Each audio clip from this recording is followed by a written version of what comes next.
Para quem estuda ou já atua com psicologia, o Código de Ética é, sem dúvida, um documento essencial. Mas a grande questão é, como é que a gente traduz tudo que está escrito ali para a nossa prática, para o nosso dia a dia, de um jeito claro? Bom, é exatamente isso que a gente vai fazer aqui. Vamos destrinchar os pontos mais importantes do código, transformando ele num guia bem direto, tanto para quem está estudando quanto para quem já está na lida da profissão. E olha, para começar, a gente precisa entender a alma do código. E essa frase, que está lá na apresentação oficial dele, já diz tudo. A ideia nunca foi criar uma lista de regras engessadas, sabe? Um pode, não pode e pronto. A intenção é muito maior. É ser uma ferramenta que provoca o pensamento crítico, que nos ajuda a tomar as melhores decisões éticas. Então, no fundo, o que é um código de ética? Pensa nele como um grande acordo, um pacto que define um padrão de conduta, sempre com base nos valores que a sociedade considera importantes.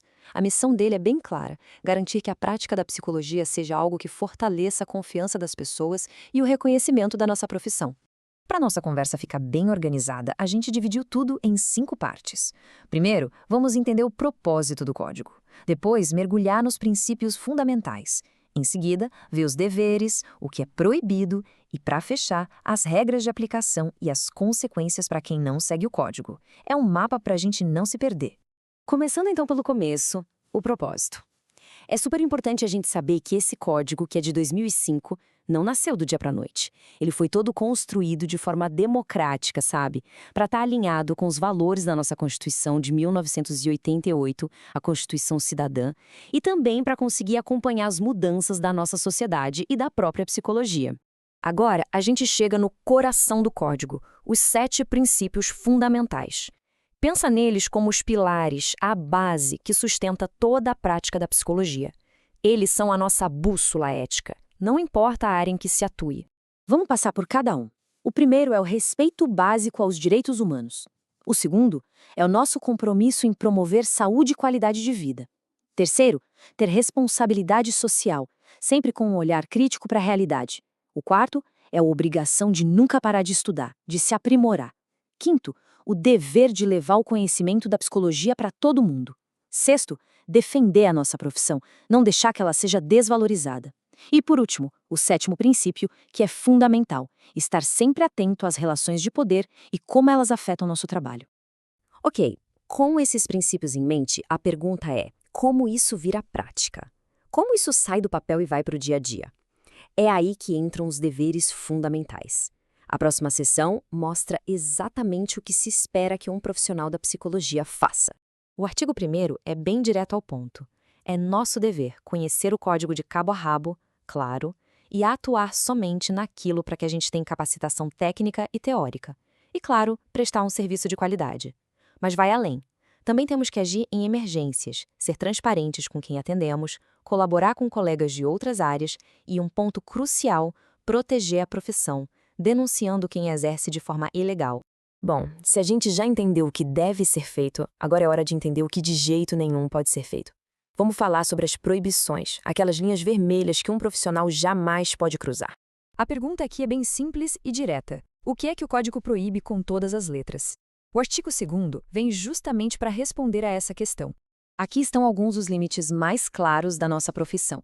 É totalmente proibido, por exemplo, ser conivente com qualquer tipo de opressão ou tentar empurrar nossas próprias crenças para cima de quem atendemos. Também é vedado criar laços pessoais que atrapalhem o trabalho, estender um tratamento só para ganhar mais e, algo muito importante hoje em dia, usar o preço do serviço como propaganda ou expor pessoas na mídia. Cada um desses pontos é uma barreira ética intransponível. Chegamos na nossa última parte. Como é que o código funciona na prática e, principalmente, o que acontece quando alguém quebra essas regras. É aqui que a gente fala de pontos específicos e das penalidades. E este é um dos maiores, se não o maior dilema ético da nossa área, o sigilo. O artigo 9º coloca o sigilo como um dever absoluto, para proteger a intimidade. Só que aí vem o artigo 10º e traz a exceção. Em situações muito específicas de conflito, o profissional pode decidir pela quebra do sigilo. Mas, atenção, a decisão tem que ser baseada na busca do menor prejuízo e revelando o mínimo do mínimo necessário. É uma decisão com um peso enorme. Mas não é só de sigilo que vive o código, né? Ele também orienta outras áreas bem práticas. O artigo 20, por exemplo, diz como a gente pode divulgar nosso trabalho de um jeito ético. O artigo 16 traz as regras para fazer pesquisa, protegendo quem participa. E o artigo 15 nos ensina a cuidar dos arquivos e documentos para garantir a privacidade das pessoas mesmo depois que o atendimento acaba. E se as regras forem quebradas? Bom, as infrações não passam em branco. O artigo 21 lista as penalidades, que vão crescendo em gravidade. Começa com uma advertência, pode passar para multa, censura pública, suspensão por até 30 dias e, no caso mais grave de todos, a cassação do direito de exercer a profissão. Isso mostra o quanto a ética é levada a sério. E para a gente fechar, voltamos àquela ideia do começo. Afinal, o código é um ponto de chegada ou um ponto de partida? A resposta me parece bem clara. Ele não é um livro de receitas com todas as respostas prontas. Ele é um mapa, um guia. A maior função dele é nos fazer pensar, refletir continuamente, para garantir que a psicologia evolua sempre de forma ética. No fim do dia, a verdadeira bússola é a capacidade de reflexão de cada profissional.